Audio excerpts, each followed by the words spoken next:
রাজ এ রাজ বাড়িতে আছিস?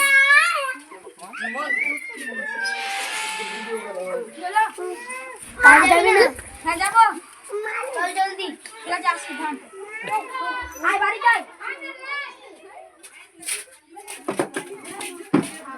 বসো এখানটায়। শাবনাম চা করো তো, শাবনাম চা করো তো।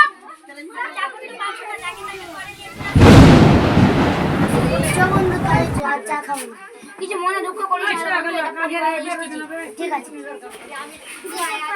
তোমার কি এসব করা ঠিক হয়েছে? আমি শাশুড়ি চা বাংলা করে দিতে হবে। এই রাস্তি বৌমাকে কেন বুঝছি?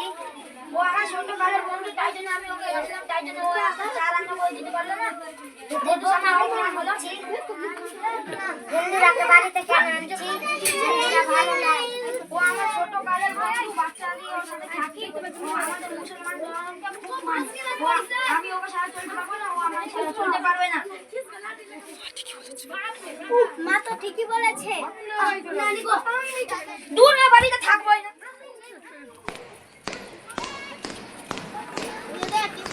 আমাদের সাথে বন্ধুত্বালি না করে মুসলিমের সাথে বন্ধুত্বালি করে।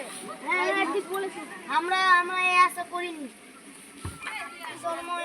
আমাকে অপমান করিনি। বন্ধু কিছু মনে করিস না, ওদের যা বলার বলেছে, ওরা যাই বলুক, আমরা দুই বন্ধুই থাকবে।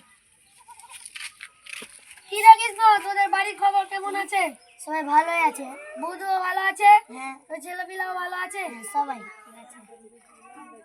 আমি যদি মুসলিম হতাম না দোস্ত, আমার কতই ভালো হতো। কোনো টেনশন নিস না, তুই যদি চাস তাহলে হতে পারিস। ঠিক আছে।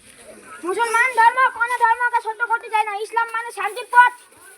পুরোতে মুসলমানের ভালোবাসা সমাজ শিক্ষা ভিডিও লাইক কমেন্ট শেয়ার